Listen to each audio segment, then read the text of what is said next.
Hey guys, this is Odd1 Gaming. This is going to be another King Arthur Legends Rise video. In today's video, I'm going to show you the team that I used to beat the Forbidden Dungeon stage 97. Now, this one's a little bit of a tricky one. It's a little bit of a complicated one, and it gives us some headache.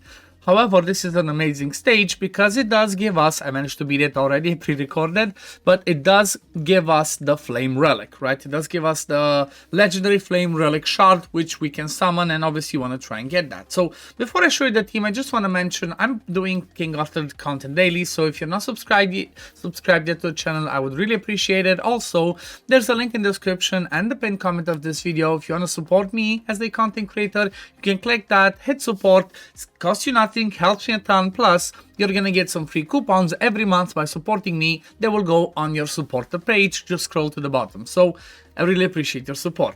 Now let's look at why this boss is so complicated and annoying. Well, first of all, the main boss. At the start of the battle, gain abnormal status immunity, damage immunity, debuff immunity, and dot immunity for the rest of the battle. Pretty much everything. You cannot damage him, you cannot debuff him, you cannot dot him. The only thing that works is to actually land the attack gauge decrease. You can keep pushing his attack gauge back.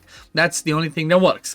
Then the second one, the add on the left, at the start of the battle, gain damage immunity and debuff immunity for the rest of the battle. Again, you just cannot damage him.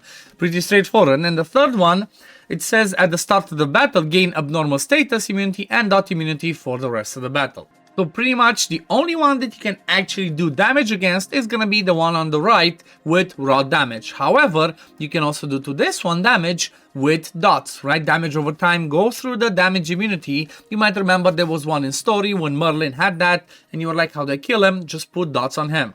And that's how you can deal with this one. And then you have some passives. This one says after an ally dies, inflicts oblivion on self the rest of battle, takes damage equal to max HP. Also, this is the one that kind of counts. After dying, removes all abnormal status immunity and dot immunity from all allies. So pretty much it removes that from the main boss, right? Because this is the only one that has abnormal status and dot immunity. And then this one kind of has the same thing. After dying, removes all damage immunity and debuff immunity from all allies.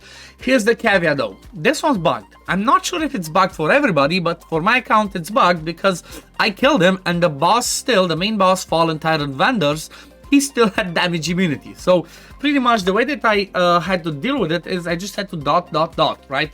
That's where Anguish became my king. That's where he destroyed stuff. So the way that I kind of did it is I started focusing the ad on the right. I kept controlling the attack gauge with everybody else, and then when it comes to Anguish, I just did damage. Now the way that I focused it, I started like this.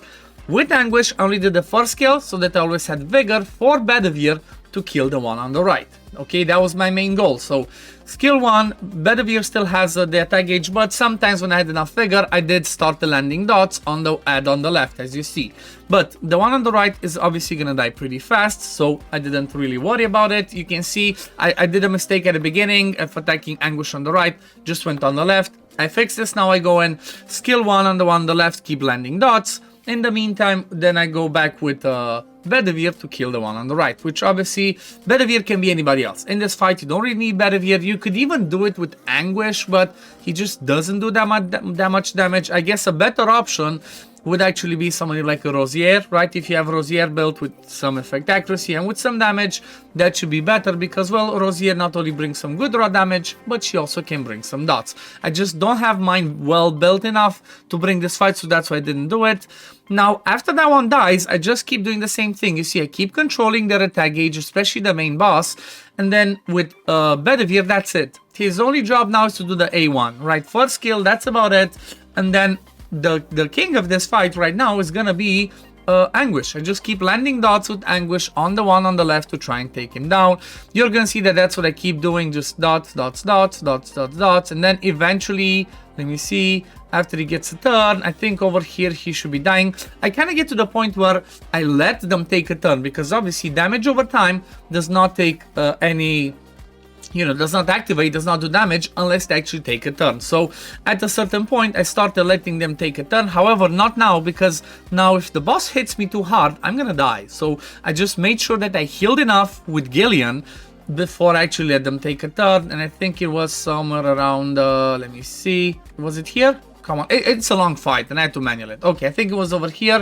I still focus the boss. Then I try to let the one on the left take a turn so that I can start doing my stuff. But you saw that in the meantime, I started doing dots on the boss. I saw that there's enough on the one on the left to let him die, and that's it. But you see, the one on the left died, but the boss still has damage immunity. This is definitely bugged, or at least not working as intended as described. So what I had to do now is same principle, just keep controlling the attack gauge, keep landing a ton of dots. Then I got to the point where I'm like, you know what, let me look, do I have enough dots or not? I think everything was here. There's a lot. Like you see, there's 3 dots, 3 dots under the dots showing, and you see I took him to like half health.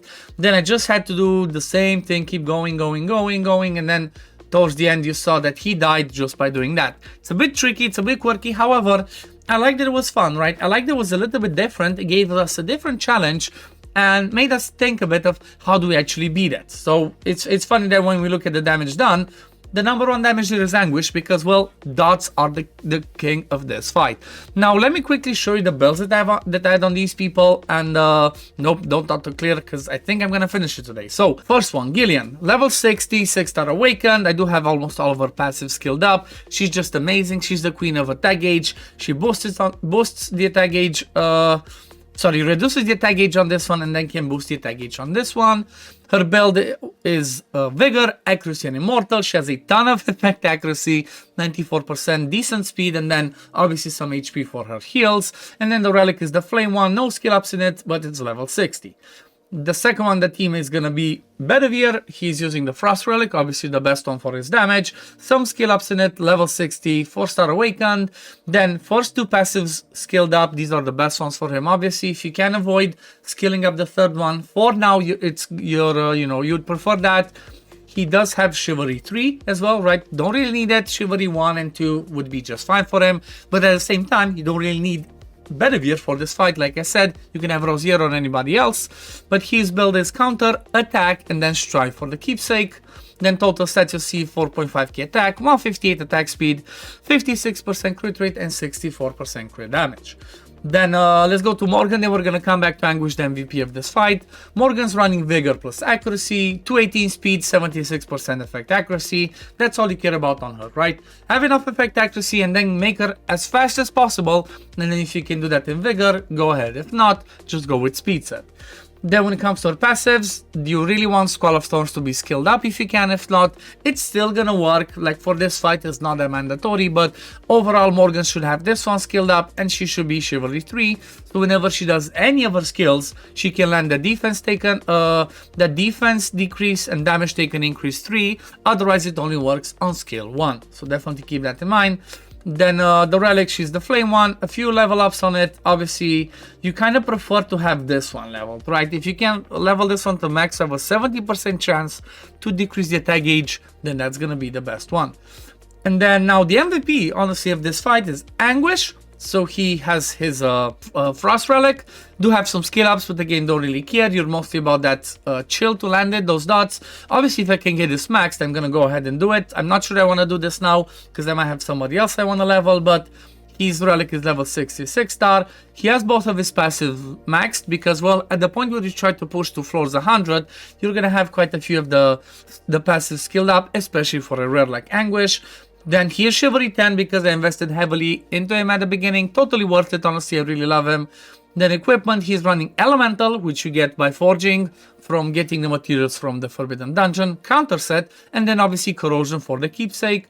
Total says that he has 2.7k attack, 183 attack speed, 36% effect accuracy. Now you might think, well, that's really low. Yes, it is. Maybe I would like to be 40 to 50. However, he does have this passive that he gains effect accuracy increase when attacking. So if it's a little bit lower, you're still fine, right? Because he gains this. You should be just fine. You're going to get to 70% pretty easily. But yeah, that's pretty much this team. I was going to make, honestly, when I started making this video, I was gonna make the team that I was gonna show you the team that I used from floor 1 till over here at the end to beat all of the stages, but then I saw the 97 was a pain in the backside, so I said, you know what, if I got stuck to it and I saw that it's a bit complicated, I'm quite sure there might be some more of you out there that got stuck as well, so I decided to make this video, so I hope it's helpful. If it was helpful, please consider liking the video, subscribing to the channel to see when I upload next, and I'm gonna see you on the next one. Peace, love, take care, everyone. Bye, guys. Fight with honor.